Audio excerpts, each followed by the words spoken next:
Aquilo que é o nosso ensino, afinal de contas, EBD é a escola bíblica, escola fala de ensino, fala muito mais do que apenas a doutrina que rege a igreja, ou que rege o grupo, a comunidade, mas fala do ensino, fala daquilo que nós podemos aprender para a nossa vida diária, para viver em comunidade, viver no meio de uma sociedade plural, né? Plural por quê? Uma sociedade cheia de vieses, né? Uma sociedade cheia de opiniões, uma sociedade cheia de visões, né? Cada um tem sua visão, cada um tem sua opinião, e há divergências dos pontos de vistas, faz com que essa sociedade seja cada vez mais, né? Ela tem se demonstrado mais partidária, né? Parece que o mundo tem se dividido cada vez mais, não só na política, mas isso tem entrado sorrateiramente nas igrejas, nas famílias, no meio de trabalho, né, no campo profissional. Então ali as pessoas têm sido divididas por esse pluralismo de opiniões, de pontos de vistas, e tudo tem se tornado, diante disso, relativo, né? Então, às vezes você pergunta às pessoas, o que é verdade? Bom, é relativo. Bom, e o que você acha do casamento? É relativo. O que você acha de igreja, de reunir, de viver em uma comunidade, buscando princípios e valores bíblicos? É relativo. Então, as coisas começaram a se relativizar demais. Então, ninguém consegue trazer uma resposta concisa, precisa, tudo parte do relativismo, em que o mundo tem caminhado a passos largos para, né, viver esse relativismo, ou seja, nada tem problema, não faz mal, está tudo bem, e as igrejas começam a realmente receber como deve receber, venha como você está, venha assim como você está, não se preocupe, né, como você está, mas quando você for participando daquilo que é conhecimento da palavra, entendendo, fortalecendo-se espiritualmente, aí é a responsabilidade de não permanecer como estava, mas crescer na fé, crescer no conhecimento, crescer no amor, crescer na sabedoria, ou seja, crescer em todo o fruto do Espírito. Quando você cresce no fruto do Espírito, automaticamente as obras da carne são deslocadas, né? São deixadas para lá. Então o objetivo da nossa EBD é esse, é ensinar, é trazer conhecimento, é criar um cenário, uma atmosfera de crescimento espiritual. É o que nós precisamos. É lógico que para haver o crescimento espiritual é necessário o crescimento do conhecimento da palavra. A palavra de Deus diz que a fé vem pelo ouvir, e o ouvir da palavra de Deus.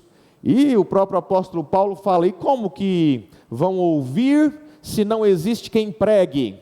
Então às vezes a gente ouve pessoas reclamando, mas quem fala na frente de uma igreja, de um púlpito, é homem também, é falível, sim, sem dúvida, né? Ao homem foi instituído que pregasse o evangelho.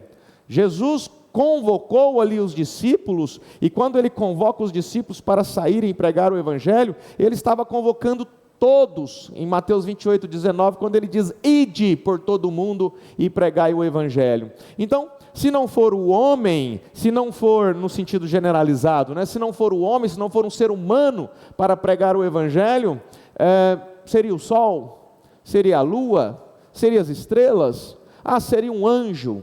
Poxa, se não creem naquilo que a palavra de Deus manifesta através da pregação dela, não vai crer em nada, não crê no sol, não crê na lua, não crê nas estrelas, não crê nas estações, não crê em nada. Aí começa a dizer que a terra não é redonda, mas ela é algo plano, e começa a concluir coisas que não tem fundamento nenhum naquilo que é a realidade. Para você ver, pontos divergentes, Mas a palavra de Deus, ela é uma só. Ela é viva, ela é eficaz e ela é capaz de penetrar entre juntas e medulas e discernir, né? Que é uma das qualidades, né? Uma das atribuições do Espírito Santo, discernir. Discernir o quê? Pensamentos. Discernir o quê? Aquilo que convive ou aquilo que existe no mais profundo do seu consciente, que nós chamamos de inconsciente. Então a palavra de Deus, ela é viva, ela é eficaz, ela é penetrante, e ela traz esse discernimento, ela mostra para você, ela funciona como um espelho. Quando você coloca um espelho na sua frente, você vê se o cabelo está arrumado, se o rosto está legal, se não está de olheira, né? Se não está ali precisando fazer algum retoque, alguma coisa assim. Então, quando você coloca o espelho, e o espelho, a palavra, ela é representada por um espelho, porque quando você coloca ela frente a frente, você vai ver em você aquilo que às vezes você não queria ver. Você vai ver em você manchas espirituais, rugas espirituais e situações ali espirituais que você não queria ver. Mas não se preocupe, mesmo que você não queira ver. A palavra de Deus não se preocupa se você quer ou não perceber em você algo que ali não está legal. A palavra de Deus quer que você mude. A palavra de Deus quer que você reconheça que você é um filho de Deus e que precisa então colocar aquilo em ordem. Aquilo que não está em ordem, coloque em ordem. Se era roubo, não rouba mais. Se era adultério, não adultera mais. Se era pornografia, não veja mais. Se era mentira, não minta mais. Isso a palavra de Deus nos mostra. Paulo mostrando. E o que significa isso? Conversão. Então, mas hoje nós vamos aqui na carta de Pedro, 1 Pedro capítulo 5, do verso 6, Pedro 5, do verso 6, vamos até o 11, Pedro 5, do 6 ao 11, se for possível colocar aí, vamos dentro desse texto, extrair aqui um ensino, extrair daqui um aprendizado.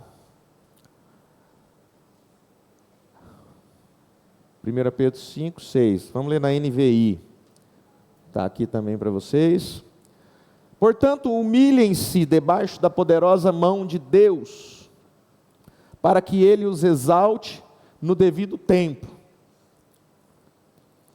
Lancem sobre Ele toda a sua ansiedade, porque Ele tem cuidado de vocês. Amém? Quando fala amém, é assim seja. Ele tem cuidado de mim, e eu tenho lançado sobre Ele a minha ansiedade. Eu tenho colocado sobre, eu não tenho apanhado toda a ansiedade, eu não tenho retido, mas eu tenho lançado, colocado sobre. Verso 8, estejam alertas e vigiem. O diabo, o inimigo de vocês, anda ao redor como leão. Ele não é um leão, ele não tem a força do leão, mas ele anda ao redor como, ele ruge como um leão, procurando a quem possa devorar. Às vezes a pessoa fala, o diabo não existe, essas coisas não existem, isso é reino das trevas, não existe, isso aí tudo é criação. Gente, é real. O mundo das trevas é real. Os seres que Paulo fala ali em Efésios capítulo 6, as potestades, os príncipes das trevas, é real. E Pedro está alertando aqui, cuidado, vigia, fique alerta. Ele é inimigo, ele anda ao redor como leão, rugindo, procurando a quem possa devorar. Resistam-lhe. Como? Como resistir? Permanecendo firmes na fé. Ele já responde. Permaneçam firmes na fé. Ora, a fé vem pelo ouvir, e o ouvir a palavra de Deus. Como eu permaneço firme na fé? Quando com frequência eu permaneço ouvindo, assimilando, lendo, orando e me envolvendo como comunidade com os crentes, com os cristãos de mesma fé. Resistam-lhe, permanecendo firmes na fé, sabendo que os irmãos que vocês têm em todo o mundo, quantos bilhões de pessoas hoje tem no mundo? 8 bi. Quantos são considerados cristãos? Talvez 2, não sei essa estatística ao certo. Mas quer dizer que está todo mundo perdido? Não, não é isso. Mas Jesus disse que eu sou o caminho, a verdade e a vida. E ninguém vem ao Pai senão por mim.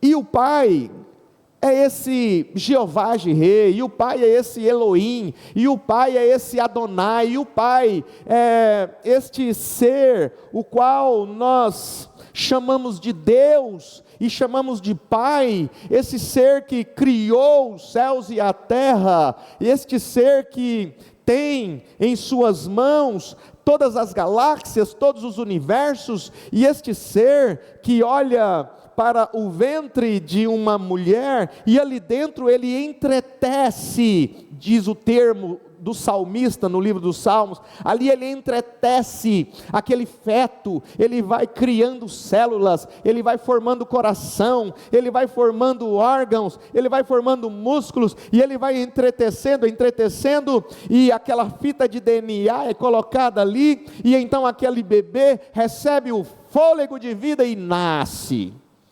É Ele que faz.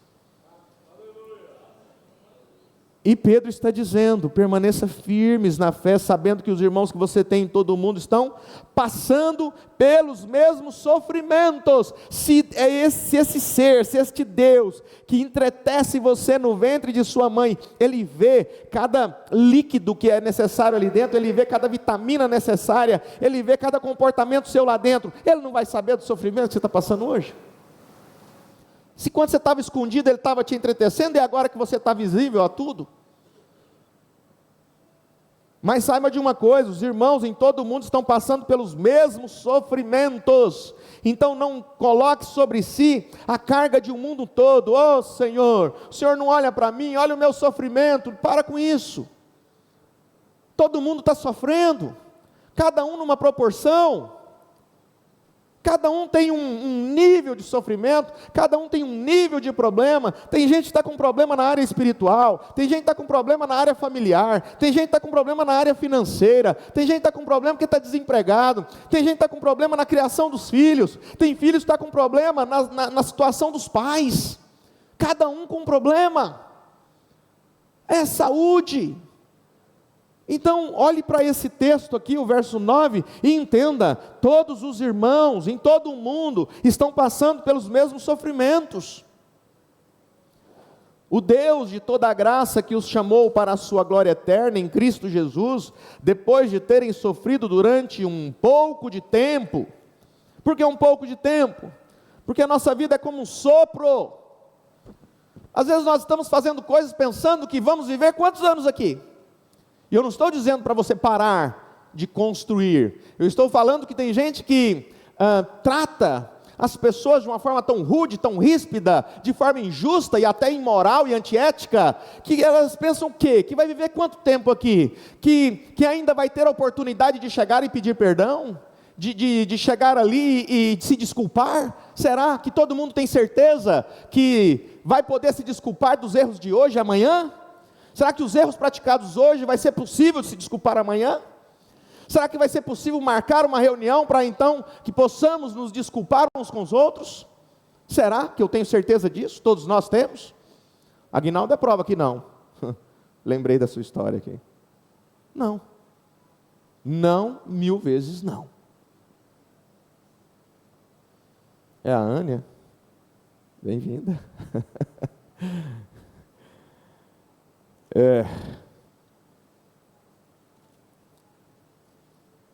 A gente tem que entender que a erva, e o salmista ele faz essa ilustração, de manhã ela brota, de tarde ela seca. E assim é a nossa vida. Quanto tempo vocês acham que ainda vão viver? Eu projeto 120 anos. Aí eu projeto.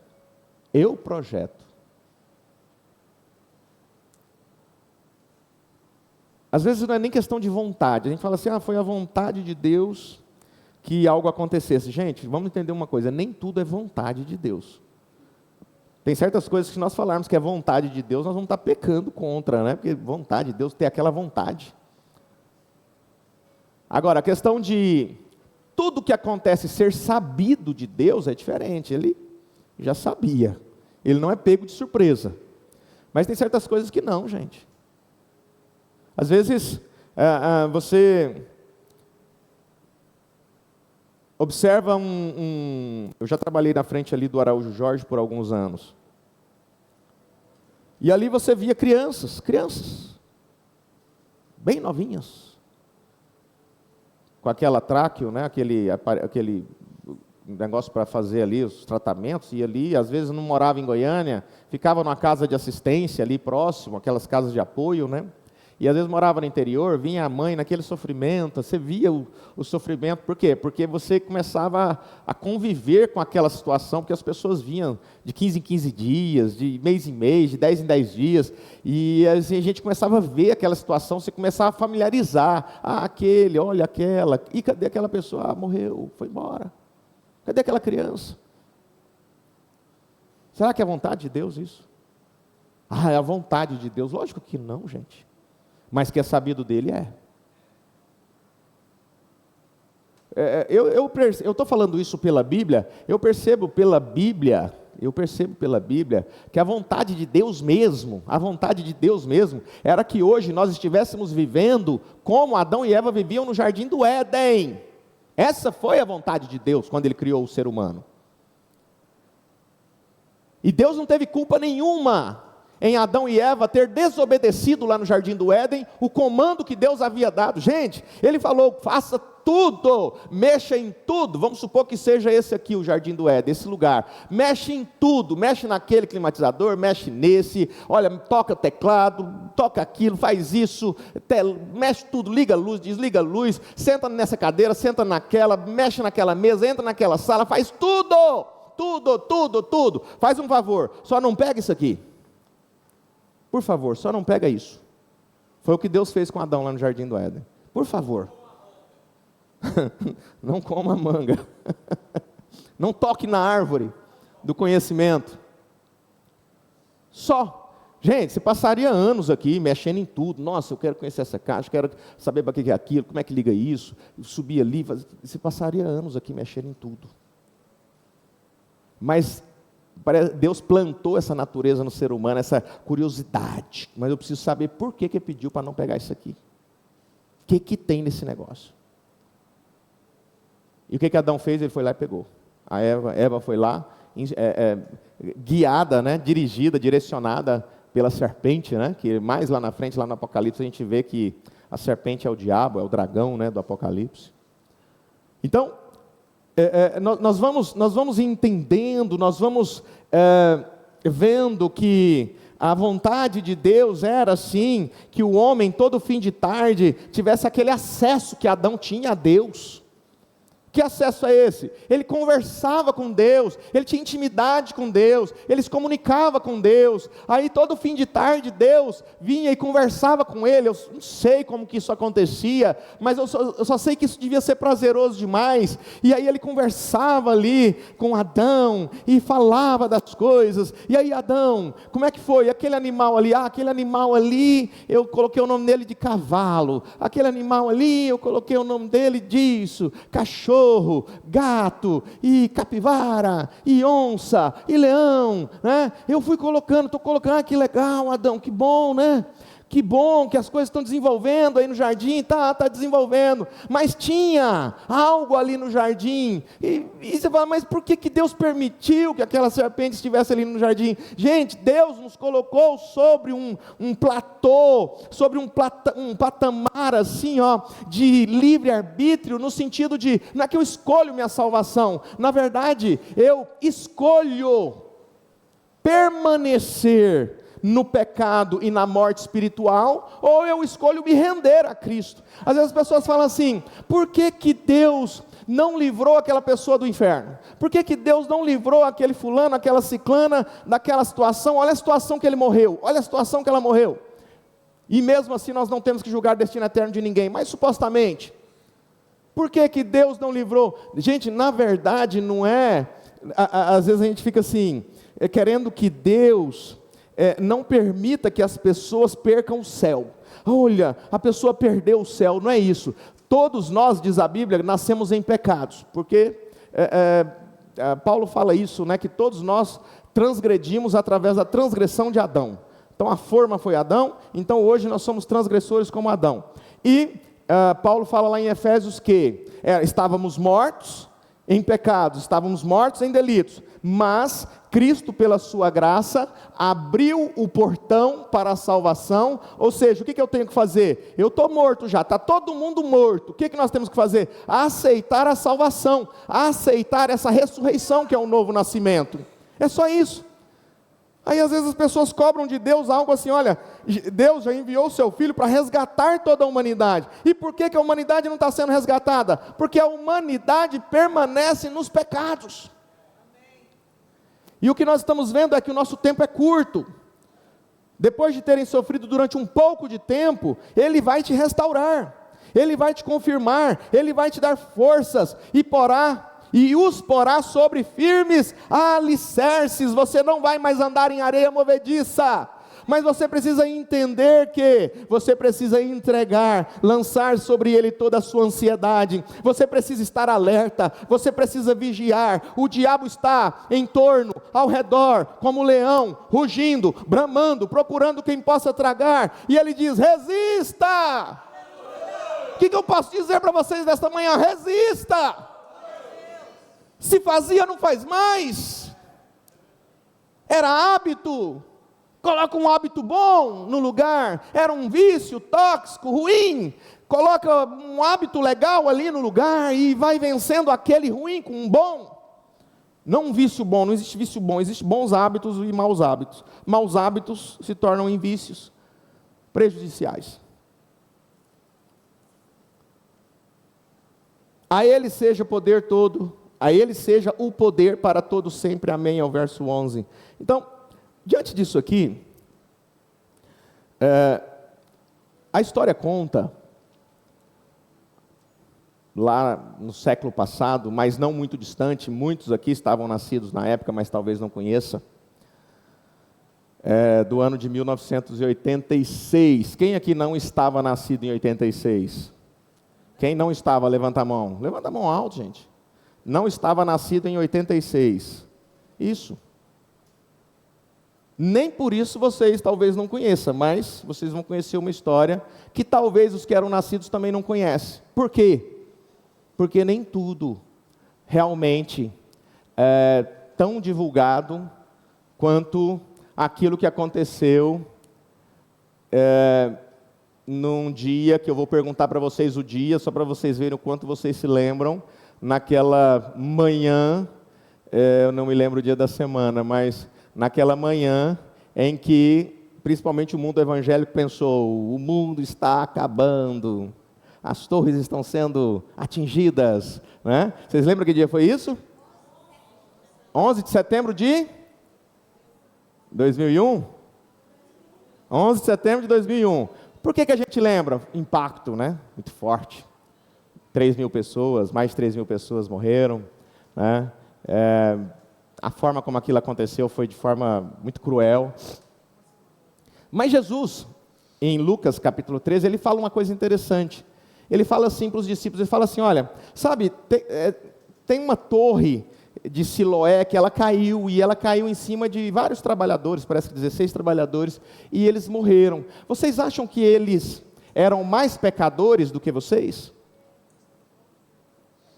Os 3.000 mortos lá nas Torres Gêmeas eram mais pecadores do que os demais?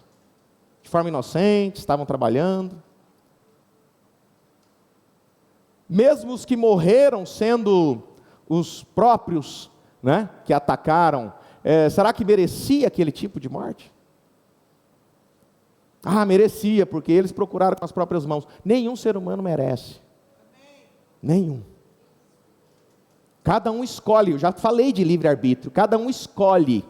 E a sua escolha vai definir o seu destino eterno, gente. Não tem jeito, não tem como Deus manipular, criar um jeitinho, criar uma emenda parlamentar, criar uma situação para beneficiar aqui. Eu vou beneficiar o João, o Paulo, o Zé, a Maria. Eu vou criar um jeito. Deus não faz isso, Deus não age politicamente. As suas decisões, as suas escolhas vão definir o quê? O seu destino eterno. O que você está fazendo hoje para dizer assim, tenho o meu galardão nos céus, a minha coroa preparada, como Paulo disse quando estava prestes a morrer, o quê? O quê? –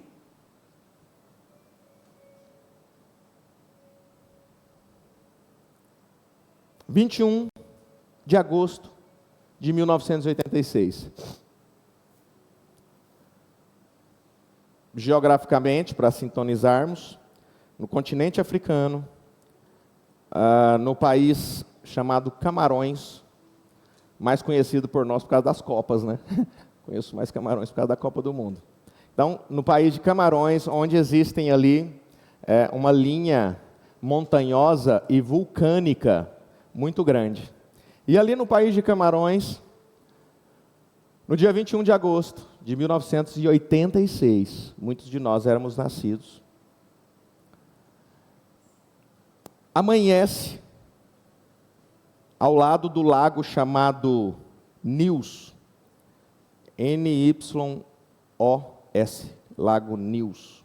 Um lago bem grande, bem grande assim, é um lago de 1 quilômetro, falo bem grande, né? Uma extensão razoável, né? Um lago de mais ou menos 1 quilômetro de extensão, mas muito profundo. Muito profundo. Diz a história que o Lago Nils ele chega a 200 metros de profundidade. Então, assim, é algo, para vocês terem uma noção, um prédio de 80 andares, né, mais ou menos, 8 vezes 3, mais ou menos um prédio de 80 andares. Goiânia não tem. Era a profundidade desse lago. E ali numa manhã do dia 21 de agosto de 1986... acontece uma coisa que deixa todo mundo assim, sem compreender. Quase 2.000 pessoas amanhecem mortas e 3.500 animais também, gado, aqueles animais que eles criavam. Então, quase 2.000 pessoas mortas e praticamente todo o animal, todos aqueles animais que viviam ali em torno daquele lago Nils, amanheceram mortos. Alguém conhece essa história aqui? Ninguém, né? Conhece a história do Lago Nils? É interessante porque, assim, quando eu li aqui que os nossos irmãos do mundo inteiro estão sofrendo dores, tem dores do mundo que você nem conhece. O 11 de setembro você sabe, você acompanhou, foi publicado, mas engraçado, né? Um fato não muito antigo, 1986, ou seja, tem 30 anos, né? 40 anos. E uma pessoa só aqui no auditório que conhece, não sei aí na internet, se alguém conhece, levanta a mão, no chat, né? Então aquelas pessoas da região ali todas amanhecem mortas, os animais mortos. Houve terremoto? Não. Houve uma guerra? Não. Houve uma briga na vila, nas imediações ali, nas vilas, nos vales ali, nas casas? Não. Houve luta? Não. Tinha uma situação que... É esse aí que é o lago, Michael? É ele mesmo. Mas ele está mais vazio. Acho que é esse aí mesmo.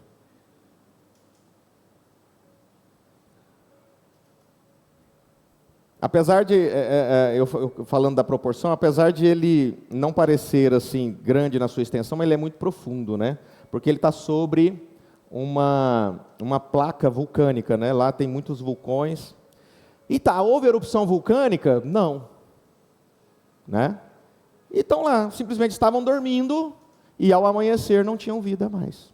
Pararam de respirar. Quase 2.000 pessoas, quase na proporção do 11 de setembro. Só que não teve ataque, não teve avião, não teve guerra, não teve bomba, não teve nada. Simplesmente perceberam a distância, foram chegando, e conta a história que eles começaram a se deparar com um cenário que eles demoraram muito a compreender o que estava acontecendo. Pessoas e animais todos. Isso há 40 anos atrás. E aí eles começam a analisar, começam a estudar o que foi que aconteceu, por que essas pessoas morreram, por que esses animais morreram juntos. Não existem sinais de ataque, não existem sinais de guerra, de tiros, de nada. Não existe fuga de ninguém, não existe nada. Não existe um foco de briga familiar, nada, não existe nada. Tribos. Eles começaram a analisar e eles perceberam que, depois de muitos estudos, eles perceberam que aquele lago chamado Nils, ele tinha as águas sempre bem paradas e muito limpas. Muito limpas.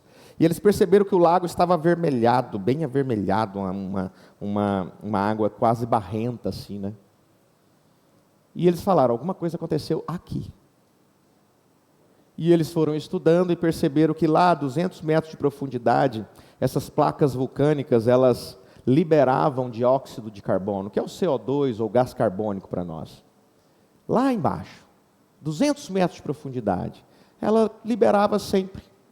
Os vulcões produziam esse gás, esse dióxido de carbono ou gás carbônico ou CO2. E ele produzia, mas por quê?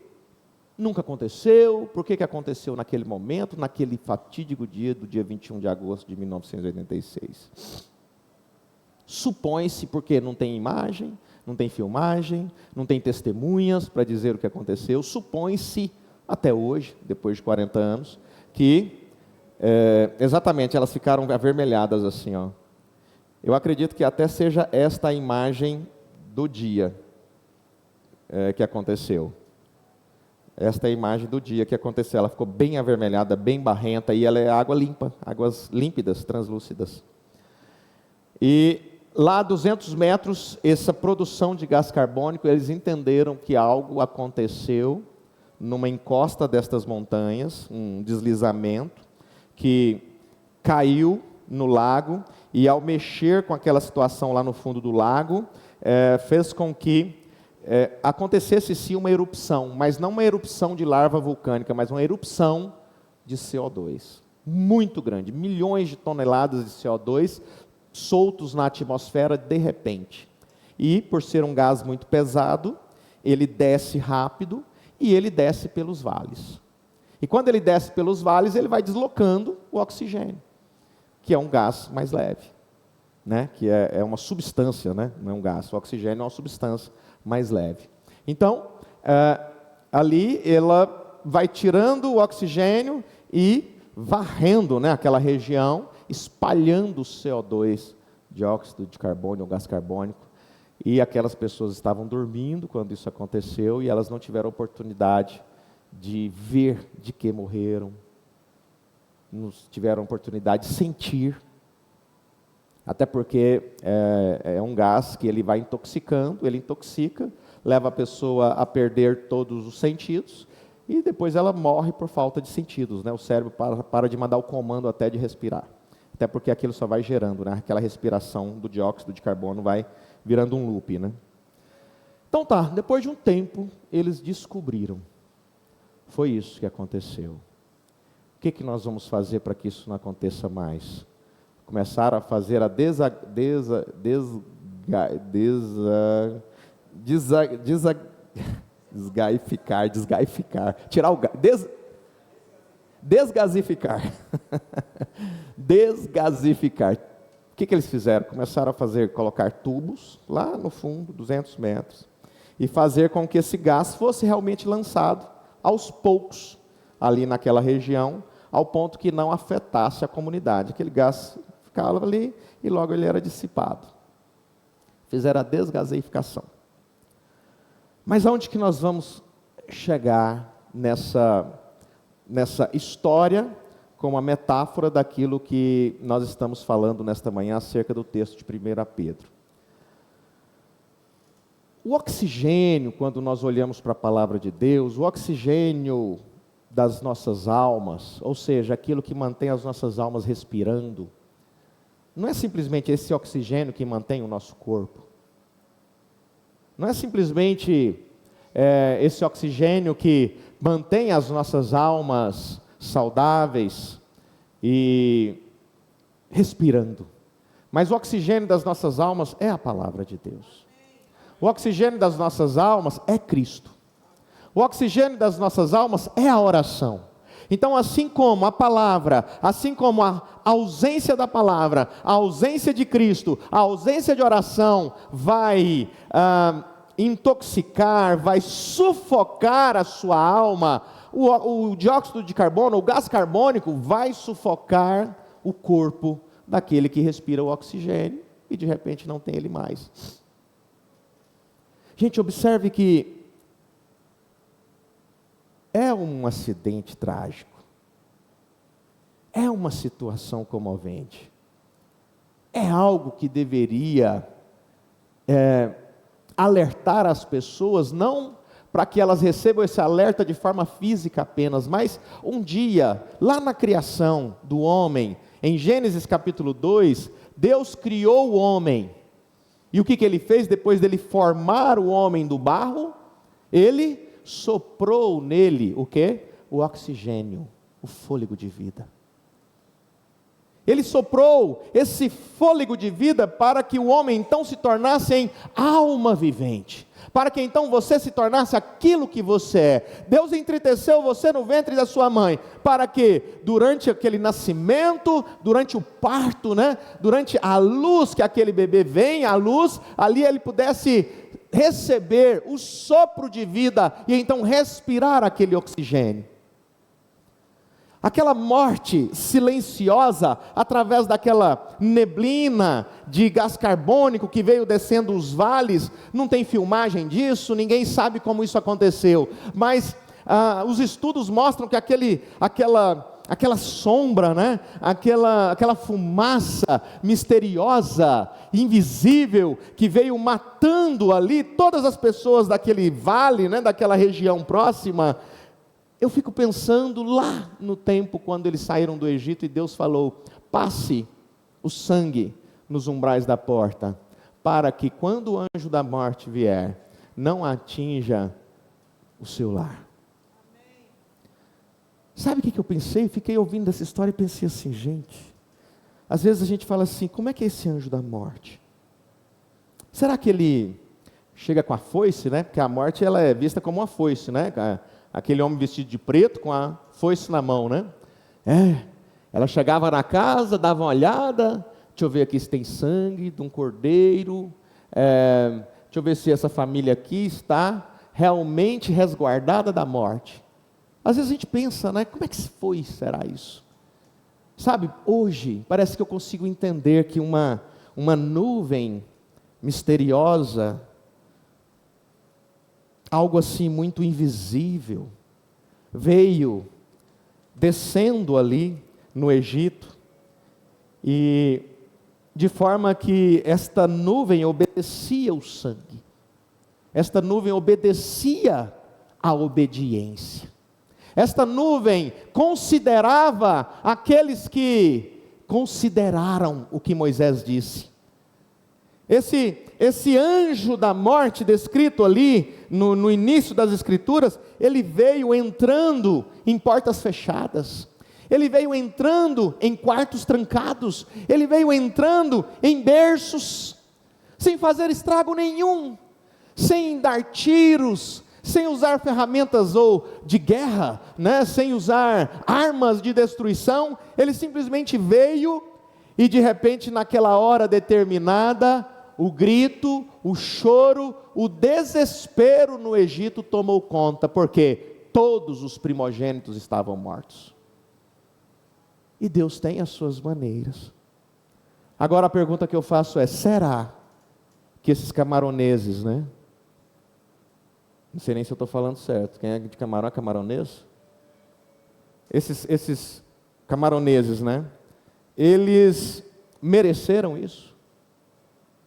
Será que eles, conforme Jesus mostra, aqui em Lucas 13, ele faz essa pergunta aos discípulos.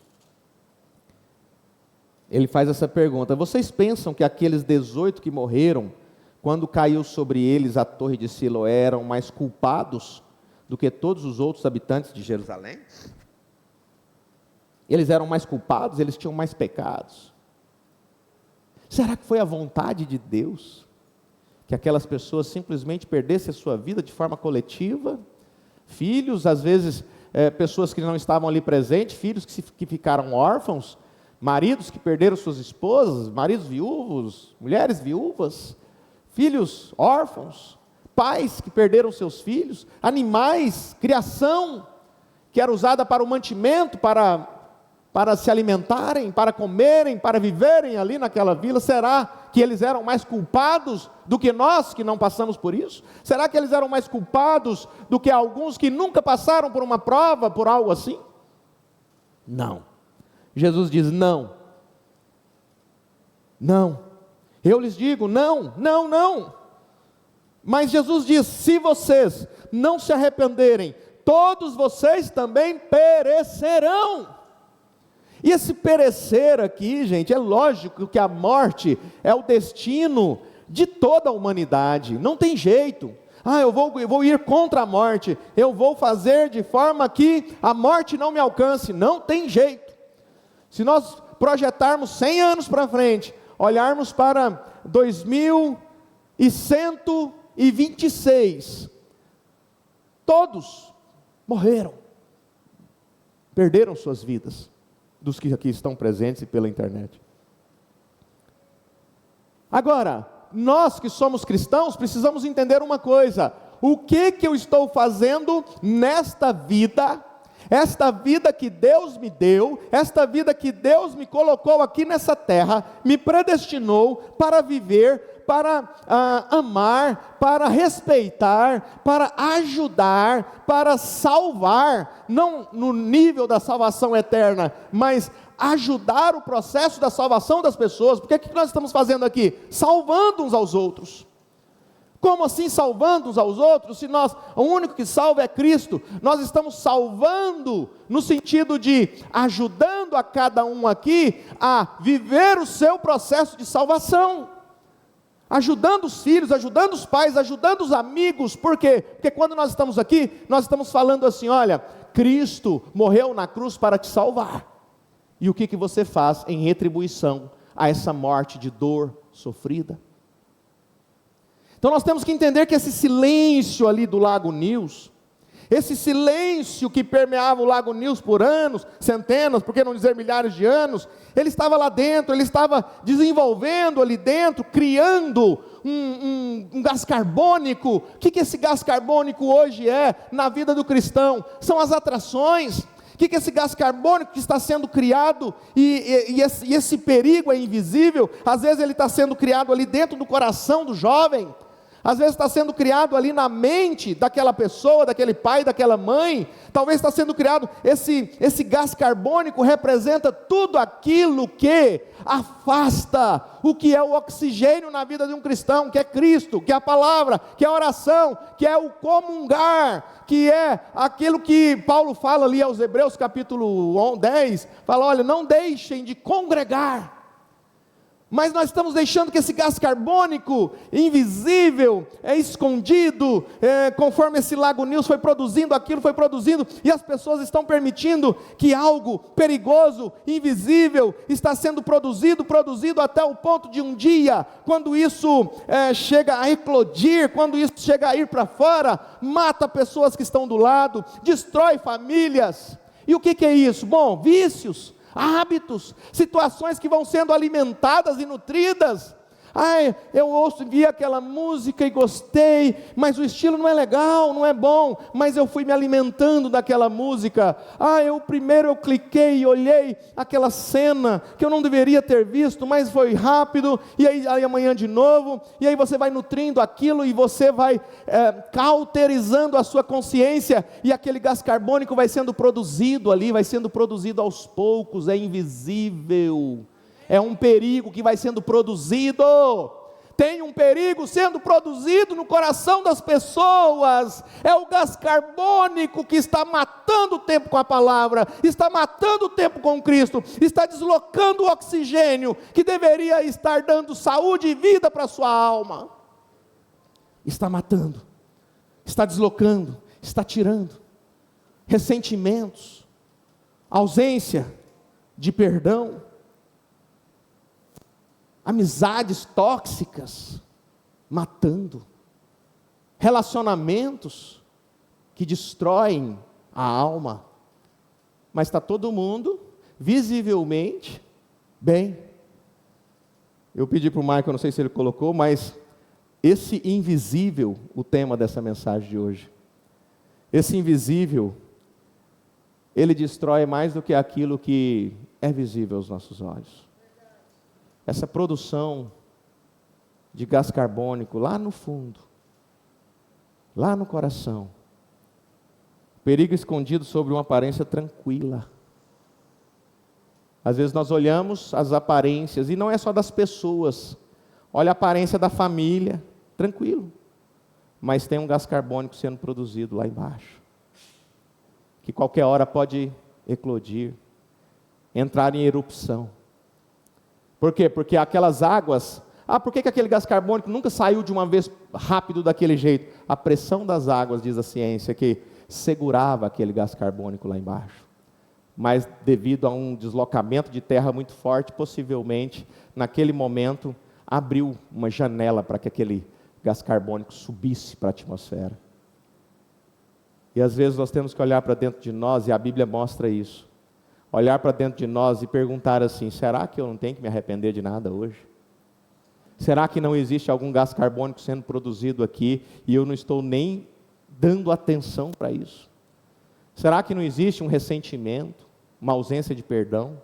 Será que não existe algo que eu esteja vendo que é impróprio? Será que eu não estou flertando com quem não deveria flertar?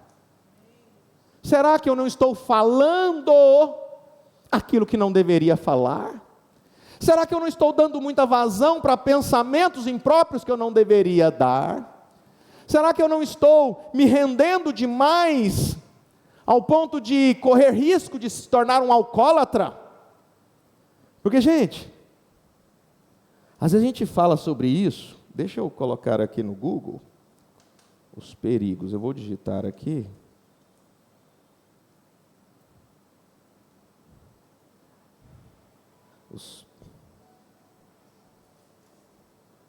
Quais são os malefícios do alcoolismo? As pessoas ficam assim: pastor, isso aqui, mostra na Bíblia onde é pecado.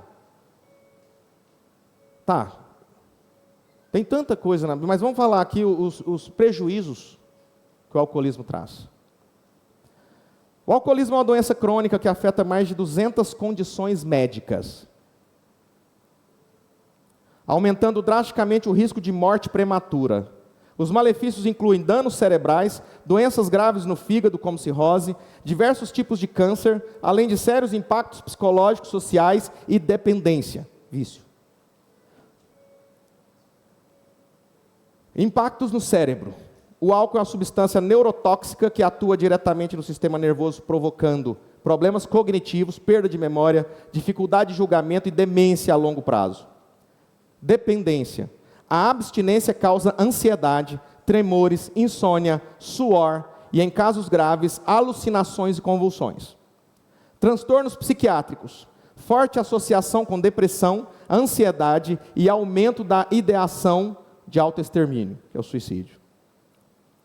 Sistema cardiovascular, o coração. O uso crônico pode causar miocardite alcoólica, enfraquecimento do músculo cardíaco, hipertensão e risco elevado de AVC. Gera inflamações como gastrites, úlceras e pancreatite, além de impedir a absorção correta dos nutrientes. Consequências sociais: violência e acidentes. O álcool reduz o controle de impulsos, estando fortemente ligado à violência doméstica e a acidentes de trânsito. Sistema imunológico: enfraquece as defesas naturais do corpo. Segundo especialistas e órgãos de saúde, não existe dose segura de álcool. Para orientações, tratamento ou apoio para a dependência, consulte o Ministério da Saúde e busque a ajuda de profissionais em uma unidade de saúde local. Aí tem gente que ainda me questiona por que eu sou contra o alcoolismo, contra a embriaguez. Destrói tudo. Será que é isso que Deus quer? A vontade de Deus. Aí morreu. Cirrose, acidente de trânsito, destruiu família, bateu na mulher, bateu nos filhos. Se fosse só o bater na mulher e bater nos filhos, gente, aquele filho que apanha de um pai alcoólatra, nunca mais vai ser o indivíduo funcional que ele nasceu para ser. Ele vai vencer. Se você foi um desses, eu digo, você vai vencer essa etapa, essa fase. Por que eu digo que nunca mais vai ser? Porque você viveu aquilo que você não deveria ter vivido. Não é que você não vai conseguir ser alguém na vida mais. Você vai conseguir, você vai vencer e você vai lutar contra essa loucura que é o alcoolismo. Só que você vai ter na sua mente, infelizmente, nós poderíamos ter, a amnésia sugestiva, Senhor, tira esse pensamento meu de quando meu pai me bateu, me espancou, meu marido me bateu, de quando eu via meu pai chegar bêbado em casa, vomitando, minha mãe tendo que dar banho nele no banheiro. Tira esse pensamento, não tem jeito. É para o resto da vida. Só que começa como um gás carbônico sendo produzido lá a 200 metros de profundidade. Quando entra em erupção, sabe o que a maioria fala? De repente. Olha o que aconteceu com nossa família de repente. Olha o que aconteceu conosco de repente. Olha o que aconteceu com o Lago News de repente. Centenas e até milhares de anos. Aquilo sendo produzido ali.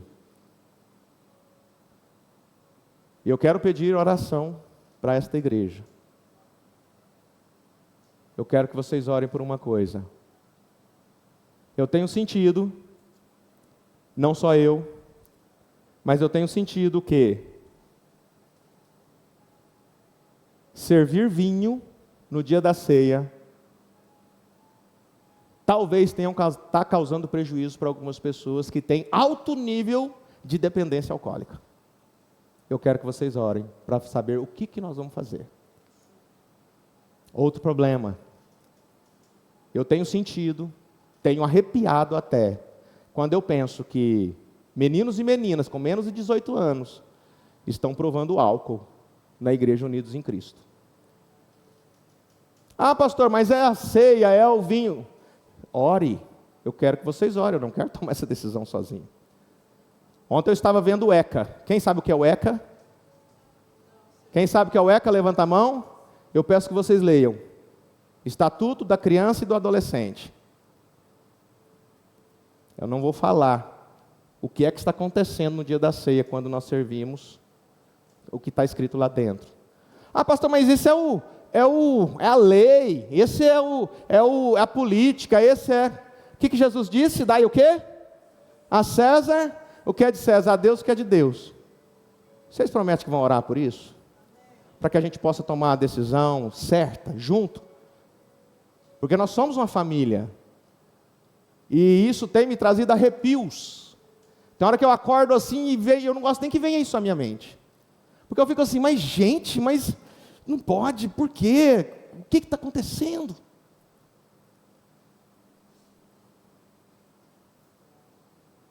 Eu sou servo da igreja. Eu acho que todo pastor deveria entender isso. Eu sou o vosso servo. Eu estou aqui para alertar vocês. Se a igreja falar assim, pastor, sem problema nenhum, deixa a ECA para lá, deixa isso para lá, deixa isso para lá, a gente faz uma reunião, faz um documento, a igreja assina, pronto. Cada um responde civil e criminalmente pelo que está acontecendo aqui dentro. Entenderam? Por isso que eu preciso das orações de vocês. Eu não quero tomar decisão sozinho. E eu quero que vocês saibam uma coisa. Já fizemos reuniões, né, Isaac? Fizemos reuniões com os pastores. Os pastores que estão me ouvindo, pastor Adriano, pastor Pastor Paulo, pastor Carlos Roberto, pastor da Bahia, o pastor Heloísio, os presbíteros, Michael, Vaz, Isaac, o irmão do Lians, Fernando e outros. Já fizemos algumas reuniões e não podemos tomar essa decisão só. Vocês prometem que vão orar mesmo, gente? Vocês vão colocar isso diante do trono, porque é uma mudança, se de fato acontecer, é uma mudança que ela não pode trazer peso. E eu não estou dizendo que isso vai acontecer, até porque não sou eu que faço isso. Eu sou o servo desse ministério. E essa igreja tem soberania nas suas decisões.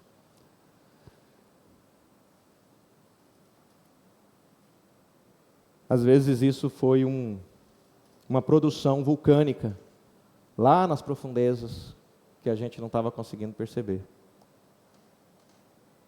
E antes de qualquer coisa, nós estamos começando a nos atentar para aquilo que é um perigo, que está escondido, mesmo diante de uma aparência de paz, de tranquilidade, de tudo está bem.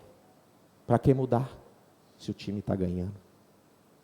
Só que ele não está ganhando sempre. Convido vocês a se colocar de pé, irmã Virgínia, diga. Sim? Eu atendi muito dependente químico no passado, alcoólico também, e eu fui orientada a não passar álcool em nada.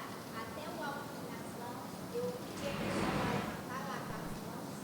Nas minhas mãos eu não passava nada, nem nas canetas, eu fui outro produto, porque o cheiro podia desencadear o apetite da pessoa.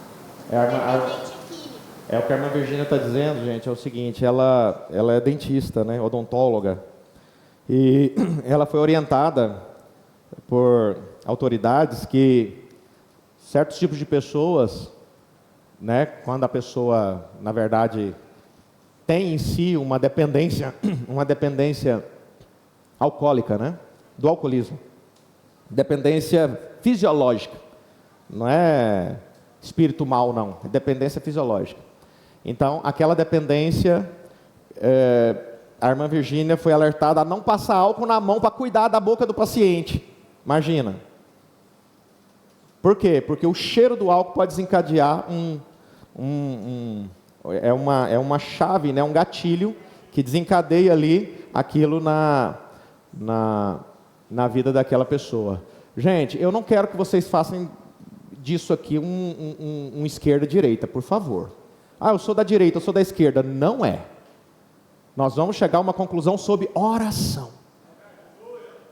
Ah, eu sou da direita, eu sou da esquerda. Não, então não vou mais. Não, nós só vamos tomar nossa decisão quando a igreja estiver ciente de que decisão será essa. Não é, mas tem um grupinho aqui que não quer, tem outro. Não, nós vamos simplesmente, se possível, nós vamos registrar em ata, viu, irmã Cleonice?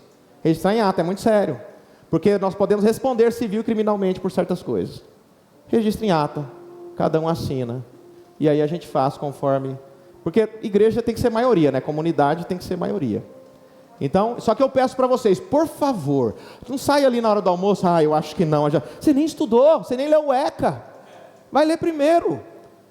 Você nem sabe o que é um bafômetro. Você nem sabe como ele funciona, os níveis que ele permite você não sair algemado de uma blitz. Você não sabe. Então estuda primeiro, antes de comentar. Então hoje não é o dia. No almoço não pode haver comentário, porque ninguém estudou. Alguns já devem estar estudando sobre isso. Então vamos. Gente, sabe o que é isso aqui? A Igreja Unidos em Cristo nasceu para ser a mesma? Não, a Igreja Unidos em Cristo nasceu para ser aquilo que a palavra de Deus diz que tem que ser. E a palavra de Deus em momento nenhum diz que o vinho ou o suco, ou seja lá o que for, é a transubstanciação do sangue. Se não for isso aqui, então isso aqui não vale. Então você crê que ali a transubstanciação, o que significa? Eu não vou falar muito essa palavra não. Transubstanciação é assim, eu acredito que ali é o sangue. Gente, para com isso, não é. É símbolo. E eu quero dizer mais. Vocês acham que tomar a ceia com uma bolacha cream cracker e um suco de uva é pecado? Nós vamos fazer isso aqui? Não. Não vamos. Mas sabe o que eu quero dizer para vocês? Um casal me ligou. Eu até choro porque...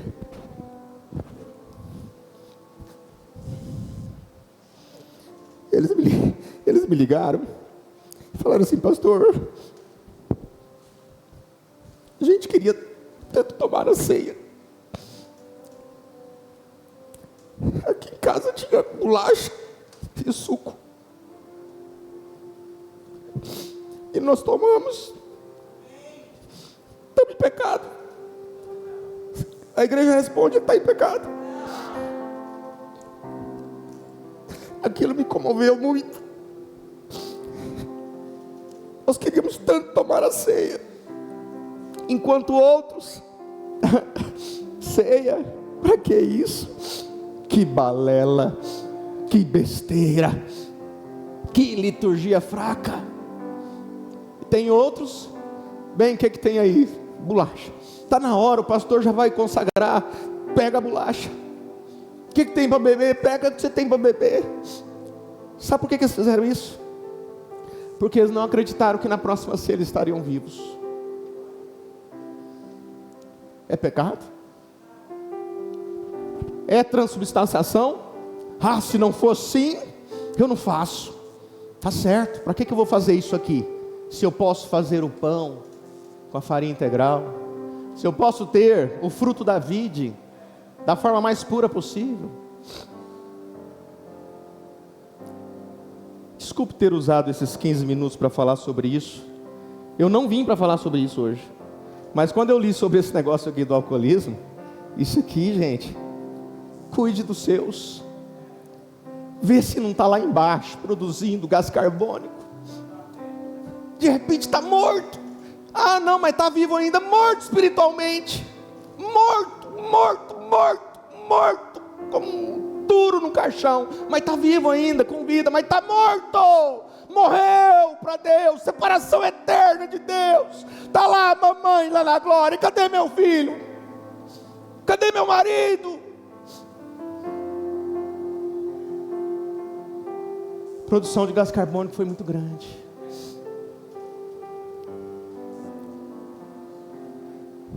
Pai Celestial, nós agradecemos ao Senhor imensamente pelo que o Senhor tem feito por nós.